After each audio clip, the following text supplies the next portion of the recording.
G7 summit में शामिल होने के लिए प्रधानमंत्री नरेंद्र मोदी इटली पहुंच चुके हैं। शुक्रवार को पीएम मोदी ने इटली में फ्रांस के राष्ट्रपति इमैनुअल मैक्रों, ब्रिटेन के प्रधानमंत्री ऋषि सुनक और यूक्रेन के राष्ट्रपति वोलोदिमीर ज़ेलेंस्की से मुलाकात की। इसके साथ ही पीएम मोदी ने तीनों नेताओं के साथ अलग अलग बैठकें भी की। इसके बाद पीएम मोदी इटली के प्रधानमंत्री जॉर्जिया मेलोनी और अमेरिकी राष्ट्रपति जो बाइडेन समेत कई वर्ल्ड लीडर्स से मुलाकात करेंगे। तीसरी बार भारत के प्रधानमंत्री बनने के बाद ये प्रधानमंत्री मोदी का पहला विदेश दौरा है। मोदी ने एक पोस्ट में लिखा कि G7 समिट में हिस्सा लेने के लिए इटली पहुंच गया हूं। विश्व के नेताओं के साथ सार्थक चर्चा में शामिल होने के लिए उत्सुक हूं। साथ ही मिलकर हमारा लक्ष्य वैश्विक चुनौतियों का समाधान करना और उज्जवल भविष्य के लिए अंतर्राष्ट्रीय सहयोग को बढ़ावा देना है। बता दें कि प्रधानमंत्री बनने के बाद साल 2014 में पहला विदेश दौरे पर प्रधानमंत्री मोदी नेपाल गए थे। वहीं दूसरी बार प्रधानमंत्री बनने के बाद वो मालदीव गए। इस बार पीएम मोदी ने पश्चिम के देश इटली को चुना। बात G7 की करें तो इसमें Canada, France, Germany, Italy, Japan, England और संयुक्त राज्य अमेरिका शामिल है। इस सम्मेलन में भारत खास अतिथि के तौर पर शामिल हो रहा है।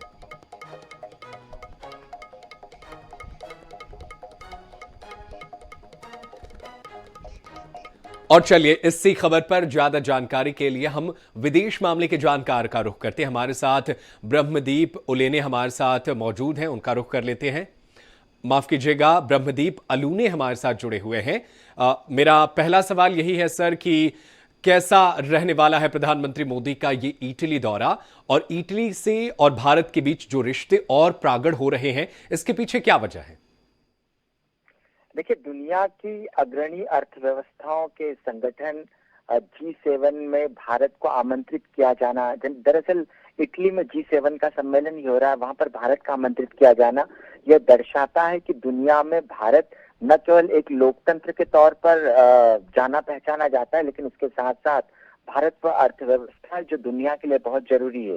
दूसरी बात यह भी है कि जिसका भी आपने जिक्र किया कि आखिर इटली ही क्यों गए। देखिए, हमारे यहाँ पर कैसे आर्थिक प्रगति हो, कैसे आर्थिक समृद्धि के जरिए हम तीसरी अर्थव्यवस्था से पहली अर्थव्यवस्था पर आए, जिसका मोदी जी बार बार जिक्र भी कर चुके हैं। इसलिए अब इस जो मोदी जी का यह कार्यकाल है, ऐसा लगता है कि उनकी प्राथमिकताओं में सबसे अव्वल भारत की अर्थव्यवस्था को और मजबूत करना है।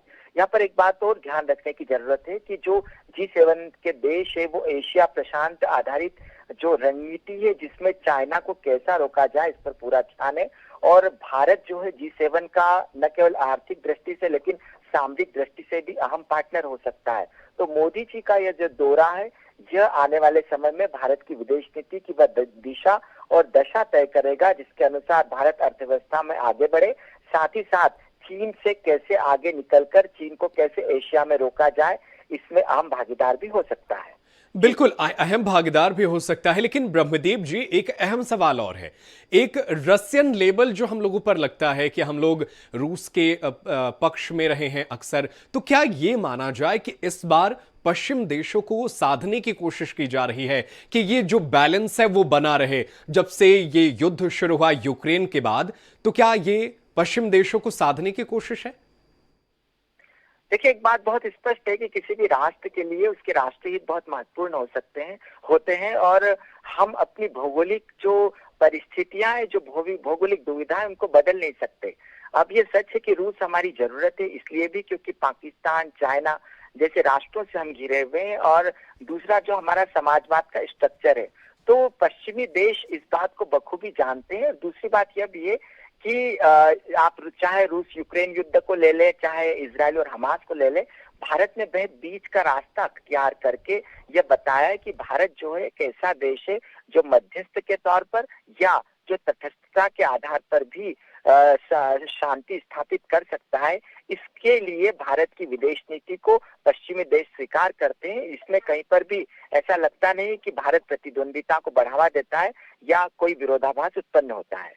बिल्कुल, तो तमाम चीजों को बैलेंस करके भारत ने एक अहम फैसला लिया और पश्चिमी देशों को साधने की यहां पर कोशिश जारी है। बहुत शुक्रिया डॉक्टर ब्रह्मदीप अलूने जी, तमाम जानकारी हमारे दर्शकों के साथ साझा करने के लिए।